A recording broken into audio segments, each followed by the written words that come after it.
So Parshas Pinchas has two sections to it, two very, very dichotomous sections, and the flow doesn't seem to work that smoothly.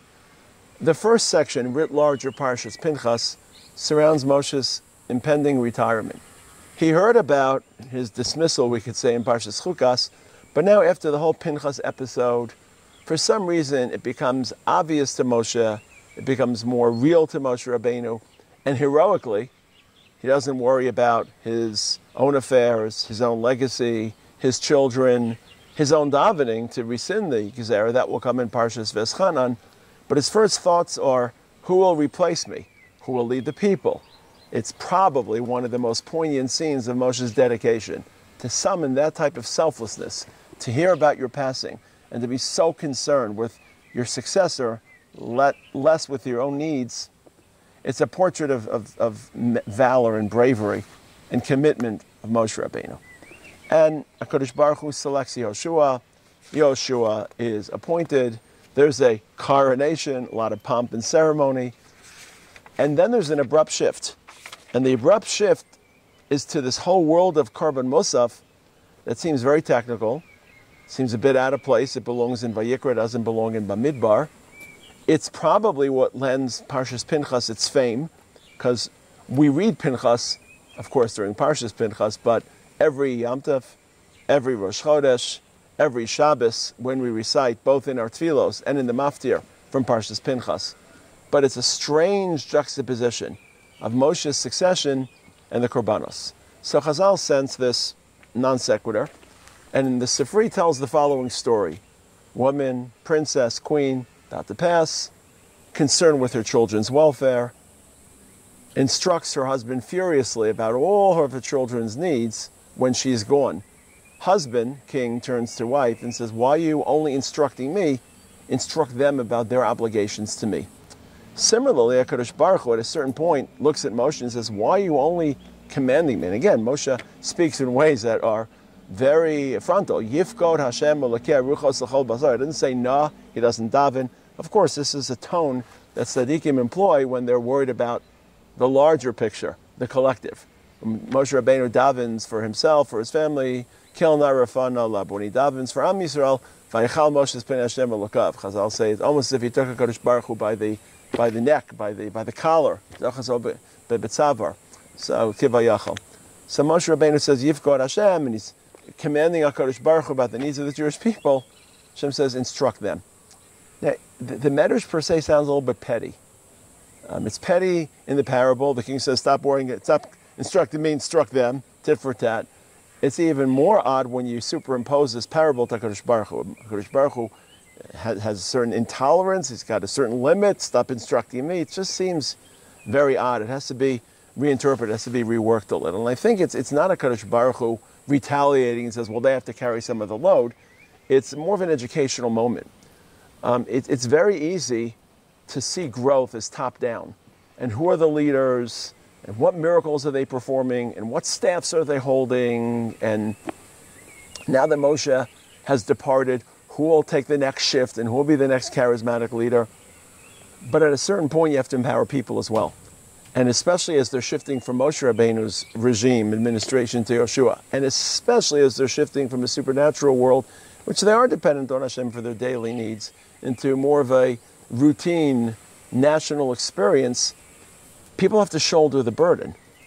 And especially this generation, who you could imagine, because of the age difference, and because they weren't forged under the hardships of slavery, they looked up at Moshe. They revered Moshe, as it were. This is not the fighting, rambunctious bunch of Korach and Shlach.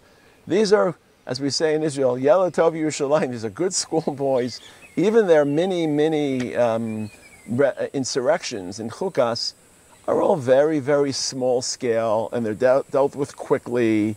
Again, there's not a rebellion against Moshe and Hashem. There's unfortunately, a collapse, a moral and sexual collapse in the end of Parshas Balak. But this doesn't seem to be directed as a defiant moment against Moshe's leadership or a defiant moment to Kadosh Baruch Hu. They do as they're told. They follow instructions. Moshe is this legendary hero. They didn't have any common intercourse with him or common conversation. This was a younger bunch.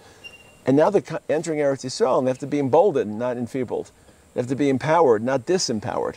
So HaKadosh Baruch Hu isn't responding to Moshe or give them instructions. HaKadosh Baruch Hu is responding to Moshe that as this succession and transition takes place, it's important not just to worry about the leadership and how charismatic and talented they are, which is a very, very delicate thread, or very delicate needle to thread in education, in community building. We need charismatic leadership, we need powerful leadership, we need people to take responsibility, but sometimes that displaces human initiative. Same thing in education. Religious education is about submission and obedience to a set of principles, to a set of values. So in the end of the day, religious education is submissive, but it also has to be empowering. You also have to teach people they have potential. And how do you create that delicate balance between submission and empowerment? So that's the general feel of Parshas Pinchas. And that's what Chazal are trying to capture. Don't just worry about the leadership command. The question is, why korbanos? Of all the mitzvos and all the empowering elements, they could have conducted a census, preparing for war, which, by the way, they do in the beginning of Pinchas. But why korbanos? I think it's captured in the word sav, and I think it's captured in the concept of a korban. One of the best ways to empower people is to give them mission, is to give them responsibility, is to give them duty. And that's also the very delicate balance. You can empower people by giving them ego and self-infatuation and self-aggrandizement and tell them how great they are. Or you can empower people by imposing responsibility. And people tend to rise to the occasion when they've been told they have great opportunity and great impact and great potential. So there's a duty that underlies the entire world of Beis HaMikdash. And there's a duty that's captured by the word sav.